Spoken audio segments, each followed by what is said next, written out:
Well, you're about to see a shocking video.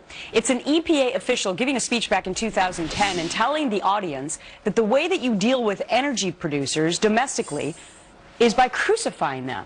Listen to this.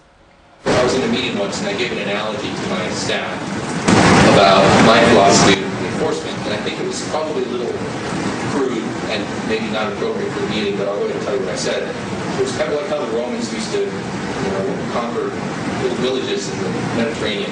They'd go into a little Turkish town somewhere, they'd find the first 5 guys they saw, they'd crucify them. And then, that town was really easy to manage for the next few years.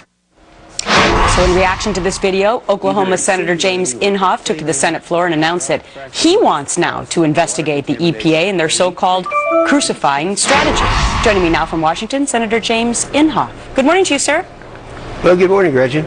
So it turns out that EPA administrator now wishes that he would have used different words other than crucify.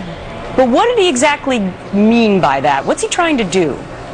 Well, he apologized for using that word, but he went on to say we want to vigorously enforce. Let's keep in mind, this is all a part of Obama's war on domestic energy.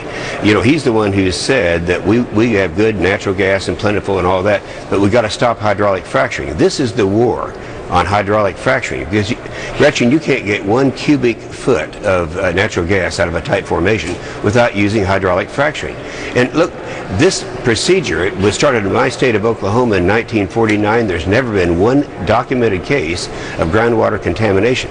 Now that is what brings us up to what they're trying to do with the EPA, attacking these people. I used several examples on the floor, but Range Resources in Texas, they went after them. They actually threatened to send them a letter. They're going to fine them $50,000 a day.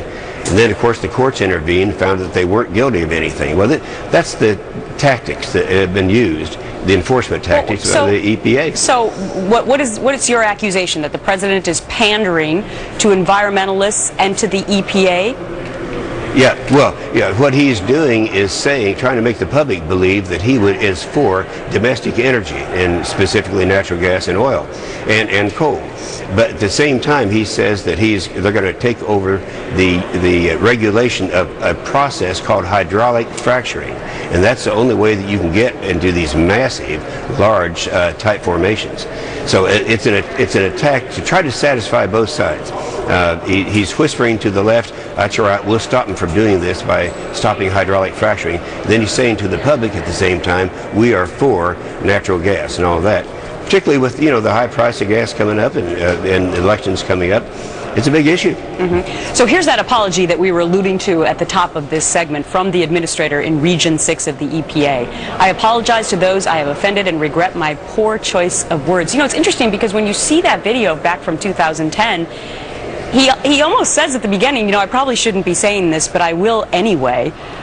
Maybe thinking that it would never get out there and that somebody like yourself wouldn't be looking into it? Well, obviously, but keep in mind, he's talking to the people who are in enforcement, and he's kind of drawing the picture there of the Romans crucifying the people in Turkey as they go into these villages, crucifying the first 5 people they see.